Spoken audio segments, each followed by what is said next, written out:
썸네일 보시고 클릭하신 분들 정말 잘 들어오셨습니다. 일반 사람들은 이것을 몰라서 시작조차를 못한다니 과연 그게 무엇일까요? 그리고 진짜로 이것만 알면 월 500 순수익 파이프라인이 만들어질까요? 결론부터 말씀드리면 그럴 수도 있고 아닐 수도 있습니다. 궁금하시면 끝까지 한번 들어보세요. 분명히 얻어가시는 게 있을 것이라고 장담합니다. 여러분들이 궁금해하시는 그것에 대해서 먼저 설명을 드리기 전에 저는 이것을 통해서 평범한 직장인임에도 불구하고 늘 안정적으로 월 500만원을 가져가고 있는데요. 이 500만원이라는 것도 제가 진짜 안정적인 최소 마진으로 말씀드린 것이지 약간의 노동이 더 들어가게 되면 월 700까지도 거뜬히 가능합니다. 또한 시세 차익을 일부 포기하고 지역을 바꾸면 월 1000만원까지도 충분히 얻어가실 수 있는데요. 다만 오늘 제가 말씀드릴 이것을 이루기 위해서는 아쉽지만 어느 정도의 자본금이 필요합니다. 그냥 무일푼으로 부업으로 노력하면 누구나 월 500, 월 1000만원을 이룰 수 있다 라고 말씀드리는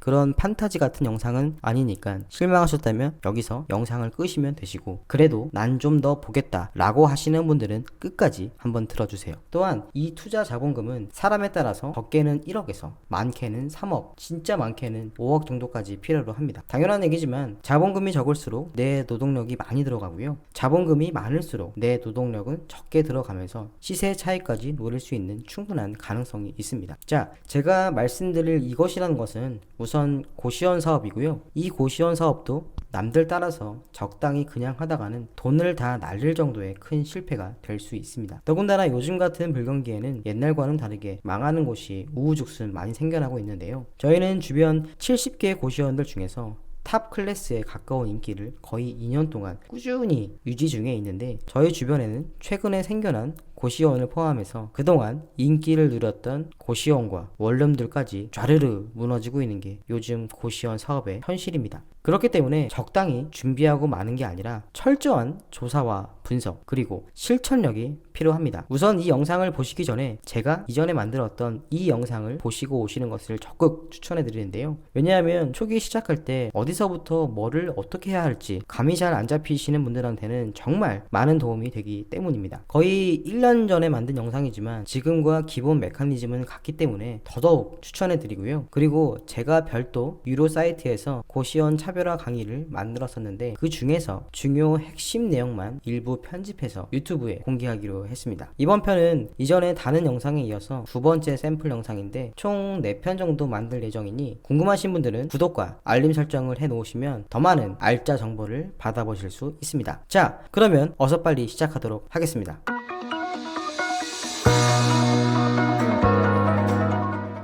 좋은 매물을 선택하는 방법과 그 전략에 대해서 설명을 드리고자 합니다. 이런 골목에 있는 고시원들 중에서 원룸형으로 되어 있고 시설은 다소 낡았지만 방 크기가 상당히 넓은 곳이 있다면 좋은 매물 후보지로서 눈여겨보세요. 단 가급적이면 언덕은 피하시는 게 좋습니다. 그리고 방 크기는 일반 보통 가정집에서 작은 방 정도 되는 그런 크기로서 일반적인 고시원보다는 확실히 큰 평수의 방으로 3평 정도가 제일 좋기는 하지만 못해도 2평 이상이 되는 그런 곳을 고르실 수 있도록 하는 게 좋습니다. 매물의 위치와 원룸형의 방 크기를 봤다면 이제 다음에 부가적인 요건들을 보시는 겁니다. 심지어 고시원 내부에 왔다 갔다 하면서 무언가 안 좋은 냄새가 나는 것은 아닌지까지도 체크할 수 있도록 해야 합니다. 가끔은 임장 시에 매도자나 중개사가 둘이 뭉실하게 얘기해서 실제 사용하지 못하는 방이 있다는 것을 간과하는 경우가 있는데요. 예를 들어 방 하나를 기계실 같은 곳으로 방치해서 온갖 장비나 기타 여러 짐들이 있는 창고 같은 방이 있을 수가 있습니다. 그래서 임장 갈 때는 반드시 모든 방의 개수와 각각의 방이 얼마의 월세를 받는지, 그리고 모든 방을 다 매출로 받을 수 있는 방이냐고 꼭 물어보시기 바랍니다. 행여나 계약을 하는 경우라면 매출과 수익에 영향을 줄 수 있는 특수한 상황으로 사용하지 못하는 방이 있을 시에는 계약을 무효로 한다 라고 계약을 특약사항에 넣어달라고 하세요. 그리고 또 하나의 팁으로서 임장을 하다 보면 간혹 고시원 입주자들을 마주칠 때가 있습니다. 이때를 놓치지 말고 자연스럽게 말을 건네시면서 한번 의뢰 짐작을 해보는 것입니다.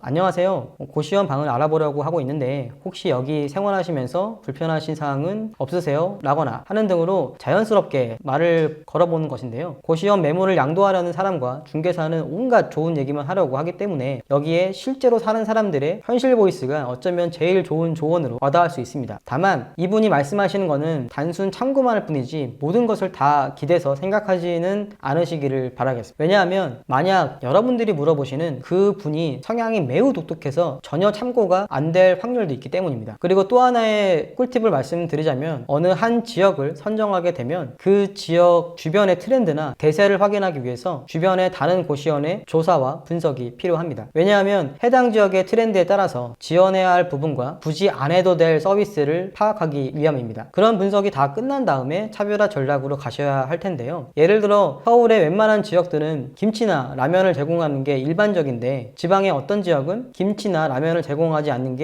그 지역의 특성일 경우가 있습니다. 그러면 내가 그 지역에 고시원을 하게 되었는데 굳이 김치나 라면을 제공할 필요가 없게 되는 거죠. 반대로 김치, 라면 정도만 제공하면 될 줄 알았는데 주변의 다른 고시원들은 그것보다 훨씬 더 많은 음식을 제공하는 경우가 있다면 우리도 그 정도 혹은 그 이상으로 무언가를 해야 살아남을 수 있다는 전략이 세워지기 때문입니다. 따라서 내가 어느 지역을 선택을 했다면 그 지역 주변의 고시원들을 조사, 분석해야 됩니다. 그런데 어떻게 분석을 하느냐? 네이버에 검색을 했을 때 네이버 플레이스가 상위권에 뜨는지 보는 것입니다. 그런데 부동산에서도 유명하다고 언급한 곳이고 네이버에서도 검색했을 때 검색 상위권에 노출이 되었다면 그 고시원은 그 주변에서도 핫플레이스일 경우가 높습니다. 그러면 그곳의 사이트에 들어가서 어떤 시설이고 어떤 방 구성이며 어떤 서비스를 제공하는지를 파악을 합니다. 참고로 저는 이렇게 분석을 하고 난 다음에 차별화 전략으로 도시락 연계 서비스를 했었습니다. 제가 운영하고 있는 고시원 주변에는 김치와 라면 그리고 밥을 제공하는 고시원이 일부 있었기는 했지만 고시원에 사는 사람들이 대부분 공부하는 학생들이어서 영양가 있는 식단 관리가 안 되고 있었을 것이고 매일 밖에서 사 먹는 음식을 먹을 때마다 고민하는 등의 스트레스가 매번 있을 것으로 예상을 했었기 때문에 차라리 알차고 영양 있는 도시락을 정기적으로 배달할 수 있는 그런 서비스를 연계한다면 굉장한 차별화 전략으로 될 수 있을 것이라고 판단했습니다. 이번 강의에서는 이와 같이 해당 지역에 정말 흙 속의 진주를 고르는 고시원 선택 방법과 시장 조사에 대해서 설명을 드렸습니다.